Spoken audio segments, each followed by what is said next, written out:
Well, it took a couple of years and a big dip in viewership, but the NFL has realized the public was turned off by the controversy over players kneeling during the national anthem. Today, Roger Goodell, who runs the league, announced a new policy banning public anthem protests. If players don't want to stand, they have to stay in the locker room or their team will be fined.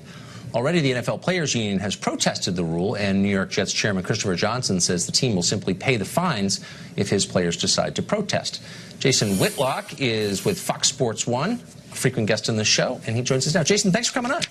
No problem. Thanks for having me. So I read this Goodell statement, which seems fine, but this line stuck out, and I'm quoting, "We are dedicated to continuing our collaboration with players to advance the goals of justice and fairness in all corners of our society," which made me wonder, are they going to take positions on tax policy or NAFTA next? I thought this was like a football league, no? They're not going to. Listen, I think Roger Goodell and the NFL are trying to please everyone. Yeah. And I'm not sure if you can accomplish that. That's true. Listen, I think some people are heartened that, okay, the players that take the field will be called upon to stand and respect the national anthem and the flag. But I think he's opened an opportunity for a conversation about the players that don't come out on the field, and that will drive a discussion about the NFL that might be a bit uncomfortable and not what the league wants.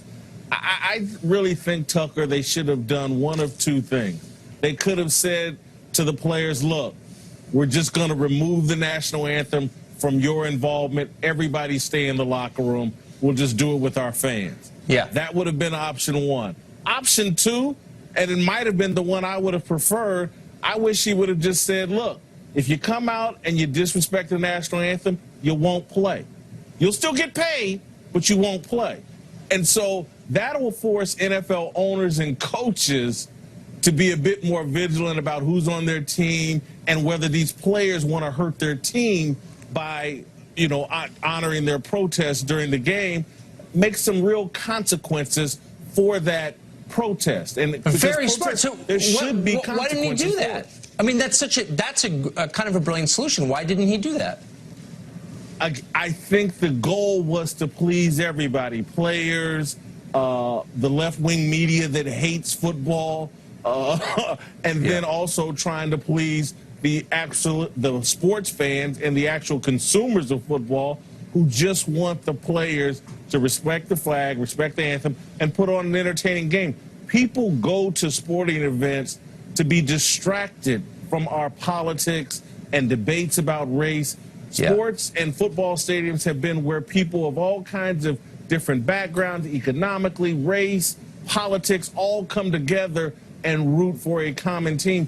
It hasn't been a place to go to discuss to discuss politics. That's right. And I think it's great to have a respite from all this insanity. Jason Whitlock, host of Speak for Yourself on Fox Sports 1, one of our favorite guests. Great to see you. Thank you.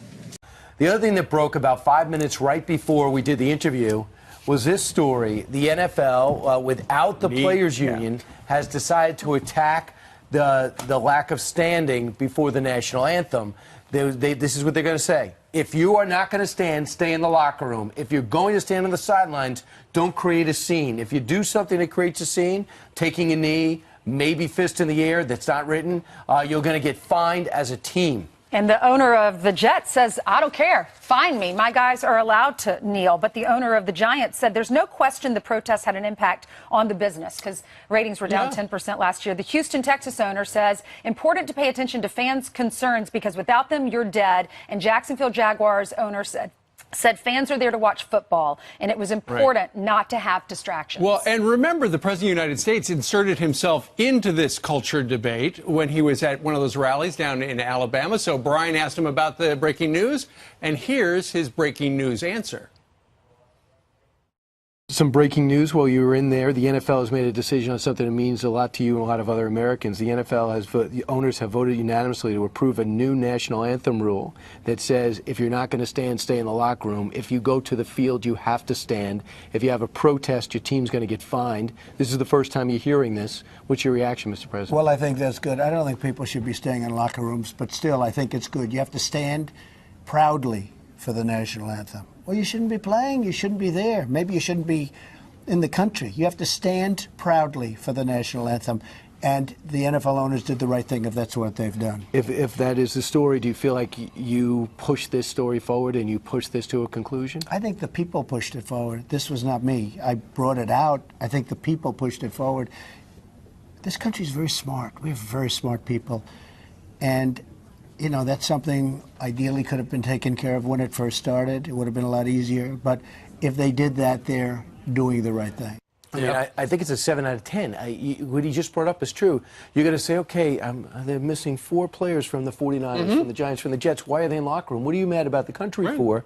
And then what if you sit there and you put your fist in the air? Well, Yeah, Ryan, you're absolutely right. It's starting soon when NFL season starts. I bet there's going to be a little box on the somewhere online where it will say so many people actually were on the sidelines and so many people were missing.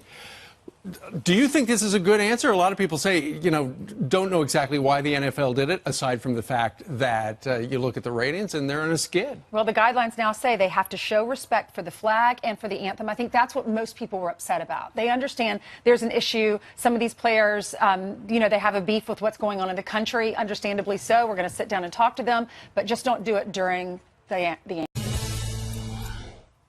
She once blasted our president as a white supremacist, but apparently this controversial ESPN host deserves a big award. The National Association of Black Journalists have awarded vocal anti-Trump critic Jamil Hill with their Journalist of the Year award. Here to react, editor-in-chief of campusreform.org, Lawrence Jones. Lawrence, I always thought journalists broke stories. She has commentary.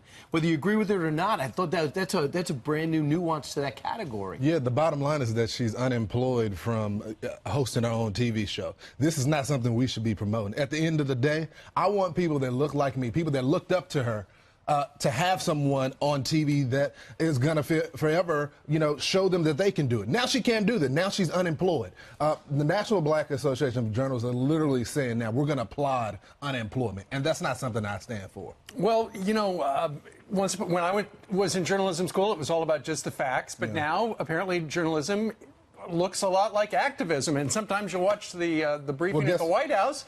There are a lot of activists in there, and apparently activism is starting to pay more too because they're continuing to keep their jobs. At the end of the day, look, you can have your opinions about Donald Trump. Sometimes I disagree with him. A lot of times I agree with his policies. But at the end of the day, you got to know your audience. You got to know the people that you represent. And half of the country is on the right, and half of them is on the left. And I think she just made a bad business move. Speaking of audience, when they pulled her off the show, the ratings on her show went up. She and Michael Smith were pulled from that show. Of course they did, because you're bashing people that voted for the president. And so I just don't think it's a smart move when you get into this business of entertainment. And you're going to always disappoint someone when you start talking about politics. National Association of Black Journalists, they released this statement. They said she uses her platform to address national, social, and cultural issues in addition to sports. Hill nearly broke the internet last year when she criticized President Donald Trump. Oh, you mean that platform that she no longer has? I mean, that's the example. Lawrence, I have no problem. Like, if she does the right thing in a big story and she loses her job, a lot of times your editors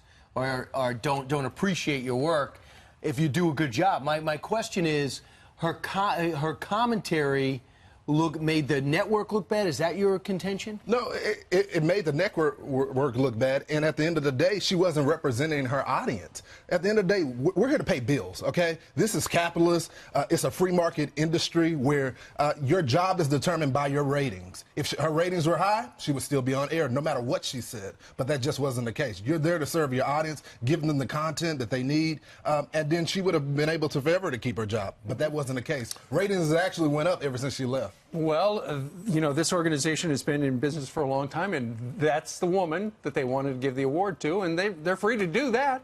Right, they're free to give the award to him, but at the end of the day, is this a standard as black journalists that you want to set for the next generation? I thought we believed in black magic of black business owners. How can she donate to those young black folks if she no longer has a platform? I want him, if I had a little girl, to say, hey, if she wanted to go in sports, she can listen, she can look up to Jamil. Well, there is no Jamil anymore. He is going to be later today on Outnumbered.